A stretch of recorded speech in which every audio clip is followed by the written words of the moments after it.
বাংলাদেশ টিমের game changer Rishad Hossain, তাকে যদি বাংলাদেশের খুঁটা বলা যায় তাহলে ভুল হবে না। কেননা যখন টিমের রানের প্রয়োজন তখন রিশাদ হোসেন 14 বলে 39 রান করে টিমকে রান করে দেয়। আর যখন টিমের উইকেটের প্রয়োজন তখন রিশাদ হোসেন নিয়মিত 10 ওভার বল করে 35 রান খরচ করে 6টি উইকেট শিকার করে নেয়। তো বন্ধুরা, বাংলাদেশ টিমটাকে যে এগিয়ে নিয়ে যাচ্ছে রিশাদ হোসেন, এতে কোনো সন্দেহ নেই। রিশাদ হোসেন দুর্দান্ত অলরাউন্ডার, যেই ছয়গুলি ওই মারে, ছয়গুলির একটা কোয়ালিটি থাকে, এমন লম্বা লম্বা ছয় মারে। এখন বর্তমানে বাংলাদেশে রিশাদ হোসেনের মতো লম্বা ছয় মারনেওয়ালা, কোয়ালিটি ছয় মারনেওয়ালা প্লেয়ার বর্তমানে নেই। বোলিংও বন্ধুরা কোয়ালিটি আছে, যে উইকেটগুলি ওই শিকার করে, যখন বাংলাদেশ টিমের প্রয়োজন থাকে উইকেটে তখন নিয়ে নেয়, আসে আর স্পিন ওই গুগলির মতন করে। গুগলি তো খুব একটা ভালো করতে পারে না, তারপরেও তিনি উইকেট বাংলাদেশ টিমের ঝোলাতে নিয়ে এনে দেয়।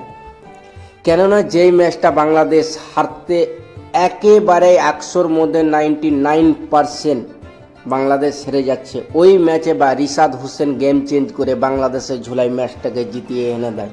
আর কি চাই, আর কি চাই? এত সুন্দর রিশাদ হোসেন যে অলরাউন্ডার সেটা আমরা জানতাম না। এখন যদি ধরো রশিদ খান, হার্দিক পান্ডিয়া, তাদের সঙ্গে রিশাদ হোসেনকে তুলনা করা যাবে। কেননা রিশাদ হোসেন বল ব্যাট দুটোতেই ভালো করছে। রশিদ খান হয়তো বলে ভালো করে, কিন্তু রিশাদ হোসেন বল ব্যাট দুটোতেই ভালো করে। 14 বলে 39 রানটা, এর আগের ম্যাচে বন্ধুরা 13 বল খেলে 26 রান করেছে। দ্বিতীয় ওয়ানডে ম্যাচটিতে তিনি 14 বলে 39 রান করে প্রথমে উইকেট শিকার করে 35 রান দিয়ে 6টা, তারপরে সম্ভবত 3টে। আর কি চাই বাংলাদেশ টিমকে?